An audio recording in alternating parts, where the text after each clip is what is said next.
இன்டர்வியூல 95% வச்சிருந்து கம்யூனிகேஷன் இல்லாத இல்ல டிசிப்ளின் இல்லாத டெடிகேஷன் இல்லாத ஒருத்தரை எடுப்போமானா கிடையாது. 75% இருக்கு கிட்ட நல்ல கம்யூனிகேஷன் இருக்கு, குட் ஆட்டிட்யூட் இருக்கு, இன்ட்ரெஸ்ட் டு லேர்ன் இருக்கு. அப்ப நான் என்ன பண்ணணும், அவங்கள ப்ரிஃபர் பண்ணணும். See, generally they say in HR terms, a good HR will prefer a donkey over a horse. See, donkey நாவன அது கம்மி, horse நாவன அது ஜாஸ்தி. நம்மள கம்பேர் பண்ற அனிமல்ஸ் கம்பேர் பண்ணாதீங்க, நான் அந்த அர்த்தத்துல சொல்லல. ரைட், donkey na கம்மி, horse na ஜாஸ்தி அப்படி கிடையாது. Why they say HR prefers a donkey over a horse அப்படினா, இப்போ உங்க நேம் என்னப்பா? நித்யா. நித்யா வந்து 75% வச்சிருக்காங்கன்னு வெச்சுக்கங்க. ஆனா அவங்க ஆட்டிட்யூட் ரொம்ப நல்லா இருக்கு, டிசிப்ளினா இருக்காங்க. ரைட், நான் பாக்குறப்போ அவங்களுக்கு willing to learn இருக்கு, adaptability இருக்கு, டீம் பிளேயரா அவங்க இருப்பாங்கன்னு எனக்கு தோணுச்சுனா it is easy for me to train her. அப்ப நான் அவங்க என்ன பண்ணுவேன், அவங்க எடுத்துட்டு வேலைக்கு I train her. அப்ப நித்யாக்கு என்ன பண்ணும், 90% வாங்குனாங்களா அப்படின்னு இந்த கம்பெனி 75% வாங்க என்ன எடுத்துட்டு எனக்கு இந்த டெக்னாலஜி இந்த டூல் இந்த சப்ஜெக்ட் எனக்கு தெரியாது, என்னை எடுத்து என் மேல இன்வெஸ்ட் பண்ணி என்னை ட்ரெயின் பண்ணிருக்காங்கன்னு கம்பெனி மேல என்ன பில்ட் ஆகும், ஒரு ரெஸ்பெக்ட் அண்ட் லாயல்டி பில்ட் ஆகும். அப்ப அவ்வளவு சீக்கிரம் அவங்க இந்த கம்பெனி விட்டு போக மாட்டாங்க. அப்ப நான் அவங்க பேர்ல போடுற இன்வெஸ்ட்மெண்ட் எனக்கு ரிட்டர்ன் ஆன் இன்வெஸ்ட்மெண்ட் நல்லா கிடைக்கும். இதே இது ஒரு 95-99% வச்சிருக்கிற ஒரு பர்சன் that doesn't mean 95-99% எடுக்க மாட்டாங்கன்னு அர்த்தம் கிடையாது. Along with this percentage, if you don't have discipline, if you don't have good attitude, if you don't have learning willingness to learn, if you are not a good team player, then this 95% will not get you so. ஏன்னா 95% இருக்கிற ஒருத்தர் already இந்த technology தெரிஞ்ச ஒருத்தர் நான் எடுத்தேன்னா நான் ஒரு 30% ஹைக் கொடுத்து அவங்களை கம்பெனிக்கு எடுக்கிறேன். என் கம்பெனில நாளைக்கு என்ன பண்ணுவேன், அவனுக்கு 50% ஹைக் தரேன்னு சொன்னா கிளம்பி போயிட்டே இருப்பாங்க. ஸோ என்ன நமக்கு முக்கியம் அப்படின்னா subject knowledge is equally important, but அது மட்டும் will not help you fetch a job.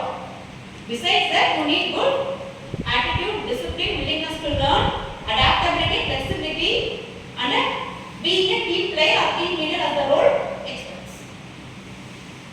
இது எல்லாமே ஒரு இன்டர்வியூக்கு ரொம்ப முக்கியம். இன்டர்வியூ அன்னைக்கே நீங்க 15 minutes லேட்டா வரீங்க, do you think that creates a good impression? எனக்கு எடுக்கணும்னு தோணுமா? அப்ப நீ ஆஃபீஸ் டெய்லி லேட்டா வர, உன்னை சீக்கிரம் வர சொல்றது எனக்கு ஒரு வேலையா இருக்கு, எனக்கு தேவையா அப்படி ஃபர்ஸ்ட் கொஸ்டின்.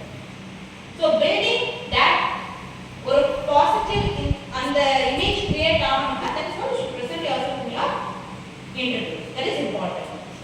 வெறும் மார்க் மட்டும் ஹெல்ப் பண்ணாது. அட் தி சேம் டைம் நான் 40% வச்சிருக்கேன், இது சூப்பர் ஆட்டிட்யூட், நீங்க இப்ப சொல்லி கொடுங்க சார், ஏபிசில இருந்து கத்துக்கிறேன், willing to learn சொன்னா எடுப்பாங்களா? both should go hand in hand. ஒரு கை மட்டும் ஓசை வராது, இதுவும் இருக்கணும் அதுவும் இருக்கணும். Right, because both are equally important. இப்போ உங்களோட CTC எது டிட்டர்மைன் பண்ணணும்னு நினைக்கிறீங்க? CTC னா cost to company, which is nothing but your annual package. ஒரு கம்பெனி பிளேஸ்மென்ட்க்கு வருதுன்னா நான் so employee 7 lakhs per annum package எடுக்கிறேன்னா which means உங்களோட annual salary would be 7 lakhs. உங்களுக்கு நான் பே பண்ற அந்த காஸ்ட் கம்பெனிக்கான அந்த காஸ்ட் அப்படிங்கிறதுனால அது பேர் CTC ன்னு சொல்லுவோம், cost to company. 7 lakhs is a package-னா அதுக்கப்புறம் அதுல வந்து உங்களுக்கு அந்த PM deduction tax அதெல்லாம் போக take home salary be somewhere lesser, right? So that's a different story. But உங்க CTC எது டிசைட் பண்ணும்? இப்போ நான் வந்து ஒரு கம்பெனி செலக்ட் ஆயிட்டேன், எனக்கு ஒரு CTC கொடுத்து என்ன எடுத்துட்டாங்க. அடுத்த 1 year நான் எக்ஸ்ட்ராடினரியா பெர்ஃபார்ம் பண்றேன், சூப்பரா நான் வர்க் பண்றேன். அப்ப எனக்கு என்ன கொடுப்பாங்க, ஏதோ ஒரு ப்ரமோஷன் இருக்கலாம், எக்ஸ்ட்ரா இன்சென்டிவ் இருக்கலாம், நல்ல இன்கிரிமென்ட் கொடுத்து எனக்கு கை கொடுக்கலாம். அதெல்லாம் reward for the work that I do for the past 1 year. அந்த ஒரு வருஷம் நான் பண்ண வேலைக்கான ரிவார்ட் எனக்கு எப்ப கிடைக்கும்? இயர் எண்ட்ல கிடைக்கும். அப்ப இவன் வந்து 1 year இவன் நல்லா வேலை பார்ப்பான்னு நினைச்சு எக்ஸ்பெக்ட் பண்ணி நான் அந்த CTC கொடுப்பானா அது கிடையாது. ஏன்னா நான் உங்களை ஒரு half an hour ஜட்ஜ் பண்றேன். நீங்க ஒரு பேப்பர் கொடுக்குறீங்க, அதுல XYZ என்னவோ எழுதி கொடுக்குறீங்க, ஒரு நம்பிக்கையின் பேர்ல நான் உங்கள்கிட்ட பேசி பார்க்குறேன், அந்த நம்பிக்கை நீங்க ரொம்ப நல்லா என்கிட்ட மரியாதையா பிஹேவ் பண்றீங்க,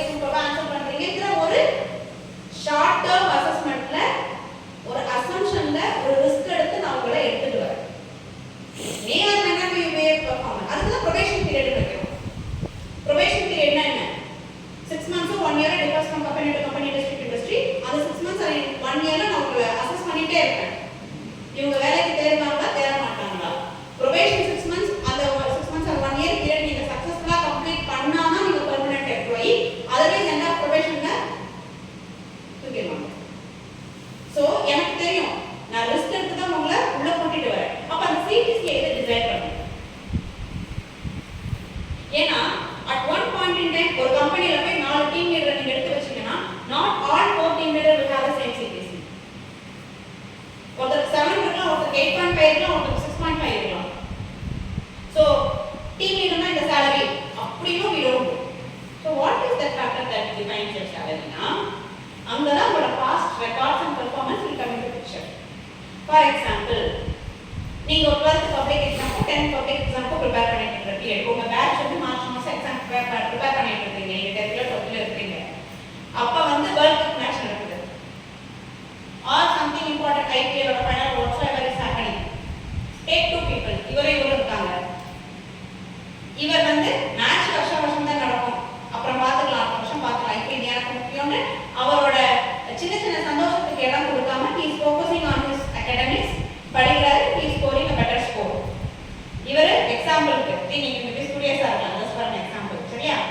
இவர் வந்துட்டு பார்த்துக்கலாம், எக்ஸாம் நல்லா படிச்சா பத்தாதா அப்படின்னு அவரோட சின்ன சின்ன சந்தோஷத்துக்கு வெயிட்டேஜ் கொடுத்து he is watching the match. ஒரு மாதிரி படிக்கிறாரு, ஒரு மாதிரி எழுதுறாரு, ஒரு ஆவரேஜ் மார்க் வாங்குறாருன்னு நினைக்கிறேன். ரைட்? ஸோ அந்த ஃபோக்கஸ், அந்த டிசிப்ளின் இருக்கா இல்லையாங்கிறத நான் எப்படி கண்டுபிடிப்பேன்னா அங்கதான் என் மார்க் இருக்கு. Picture right? நான் எப்படி கண்டுபிடிக்கிறது? எனக்கு இருக்கிறது 15 minutes half an hour time கொடுத்துருங்க ஜட்ஜ் பண்றதுக்கு. அது முந்தின நாள் வரைக்கும் ஹேர் கலரிங் பண்ணிட்டு காசை தோடு போட்டு இருந்த ஒருத்தர் அந்த அன்னைக்கு எல்லாத்தையும் கண்டு வச்சு ஹேர் கட்லாம் பண்ணி நீட்டா டை போட்டு முன்னாடி உட்காந்தா அப்படின்னும். ஸோ இட் ஹைலி ரிஸ்க் இல்லையா எனக்கு ஒருத்தர் ஜட்ஜ் பண்றதுக்கு? அப்போ உங்களோட டிசிப்ளின், உங்களோட ஃபோக்கஸ், உங்களோட லேர்னிங் எபிலிட்டி, இது எல்லாத்தையும் நான் எப்படி ஜட்ஜ் பண்ணுவேன்னா உங்களோட marks. That is why marks are important. Other than that இப்போ நான் வந்து அவங்க சொன்ன மாதிரி எல்லாத்துலேயுமே நான் டிஸ்டிங்ஷன், எல்லாத்துலேயுமே நான் டாப்பர். ஒரு தடவை கூட நான் ஃபுல் சிலபஸ் படிச்சது கிடையாது. Because I know how to study. எதை படிக்கலாம், எப்படி எப்படி படிக்கலாம், எந்த ஆப்ஷன்ல வரும், இந்த ரெண்டு ஆப்ஷன் வந்து நான் எதை படிக்கணும் நான் பிளான் பண்ணி படிப்பேன். விக்ரம் படத்துல ஒரு கேட்பார் இல்லையா, டிசிஸ் சொல்லி அந்த சப்ஜெக்ட் எடுக்கிறதுக்கு நான் ஆப்ஷன் சொல்லுவார்ல, அது மாதிரி நான் ஸ்கிப் பண்ண டாபிக்ஸும் இருக்கு. பட் அதுக்கு நான் ஒரு எஃபர்ட் போடுறேன்ல, நான் அண்டர்ஸ்டாண்ட் பண்றேன், பிளான் பண்றேன், கொஸ்டின் பேப்பர் ஸ்டடி பண்றேன், ப்ரீவியஸ் கொஸ்டின் பேப்பர்ஸ் பார்க்கறேன், ரிப்பீட்டட் கொஸ்டின்ஸ் பார்க்கறேன், நான் ஒரு ஸ்ட்ராட்டஜி பண்ணி நான் ஒரு ஒர்க் பண்றேன் இல்லையா. May not be hard work, but it's smart work. உனக்கு அது பண்ணவாது தெரியும்ல. That is important, right? அதெல்லாம் நான் பண்ணிருக்கேங்கிறது எப்படி தெரியும் இன்டர்வியூக்கு? என் மார்க் தான்.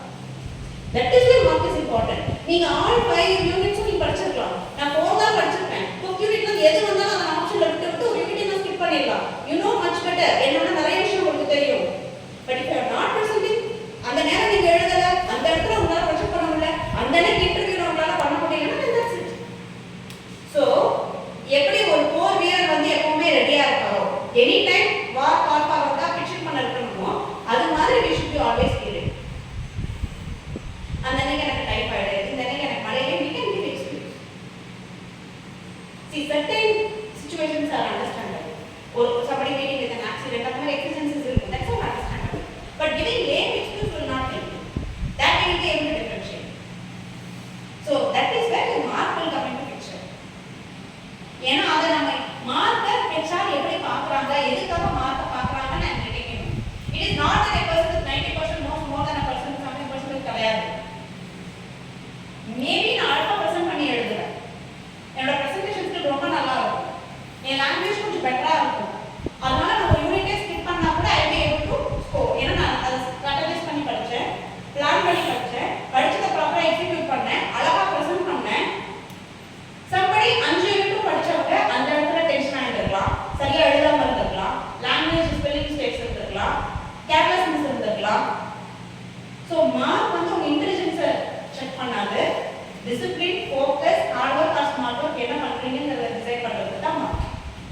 So you know get a fair understanding of how the recruitment is happening, right? இல்லையா? Right? See, things might sound hard.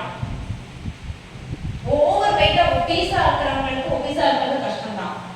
Wait தூக்கி நடக்க முடியாது, உட்கார முடியாது, ரொம்ப அன்ஈஸியா இருக்கும், அது ஹார்ட் தான். ரெகுலரா காலையில 5 மணிக்கு எழுந்திருச்சு பல்ஸ் சாப்பிட்டு போயிட்டு ஜிம்ல போய் ஒர்க் அவுட் பண்ணி இல்ல ஒரு மாரத்தானுக்கு ப்ரிப்பேர் பண்றது, இல்ல எக்ஸசைஸ் பண்றது, சூப்பர் டான்ஸ் கிளாஸ் போறது, something do it on regular basis, அதுவும் கஷ்டம் தான். தூக்கத்தை தியாகம் பண்ணி டெய்லி காலையில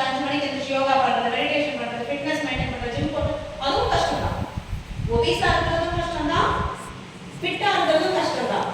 பட் யூ சூஸ், உனக்கு எந்த கஷ்டம் வேணும்? எப்படியாவது கஷ்டம் தான். nothing is going to be easy, right? கடல்ல இருக்கிறது கஷ்டம் தான்.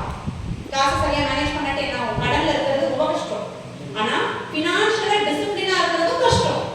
எது தேவை எது தேவையில்ல, இதுல நான் இன்வெஸ்ட் பண்ண மாட்டேன், இந்த பொருளை நான் காசு கொடுக்க கஷ்டம், இது எனக்கு தேவையில்லை, 3000 ரூபாய் கொடுத்து ஒரு ஷூ வாங்கலாமா, அந்த ஒரு ஃபினான்ஷியல் டிசிப்ளின் இருக்கு இல்லையா, செல்ஃப் கண்ட்ரோல், டிசிப்ளினா இருக்கிறது, ப்ராப்பரா ஸ்டடி பண்ணி அனலைஸ் பண்ணி இன்வெஸ்ட் பண்றது, சேவிங்ஸ் பண்றது இல்லையா, அதுவும் கஷ்டம் தான். Now you decide, கடல்ல இருக்கிற கஷ்டம் வேணுமா, டிசிப்ளினா இருக்கிற கஷ்டம் வேணுமா? பிசினஸ் பண்றதும் கஷ்டம் தான், எம்ப்ளாயா இருக்கறதும் கஷ்டம் தான் இல்லையா? எம்ப்ளாயி ஒரு லீவுக்கு போய் கேட்டு நிக்கணும், ஒர்க் லோட் இருக்கும், அன்டைம்ல கால் பண்ணுவாங்க, நிறைய சேலஞ்சஸ் இருக்கு. என்னோட ஒர்க் லைஃப் பேலன்ஸ் இருக்காது. பிசினஸ்னா அப்படி இல்ல, நான் நினைச்சத கடையில போய் கடையை போவேன்லாம் சொல்லலாம். பட் பிசினஸ்லயே நிறைய சேலஞ்சஸ் இருக்கு, ரிஸ்க் ஜாஸ்தி. 24 hours நம்ம மைண்ட்ல இருந்துகிட்டே இருக்கும். பிசினஸ்ன்ற வேர்ட் எனக்கு பிஸினஸ் தான் பிசினஸ். பிஸியாவே இருக்கணும். அசல் நாடி நரம்பு ரத்தம் எல்லாத்துலயும் அந்த தாட் ஊறி போன ஒருத்தரால தான் பிசினஸ்ல ஜெயிக்க முடியும். அதுவும் கஷ்டம் தான், இதுவும் கஷ்டம் தான். சூஸ், உனக்கு எந்த கஷ்டம் வேணும்? You should be ready to take the pain because there is no gain without pain. So you have to decide எந்த கஷ்டம் இருக்கு.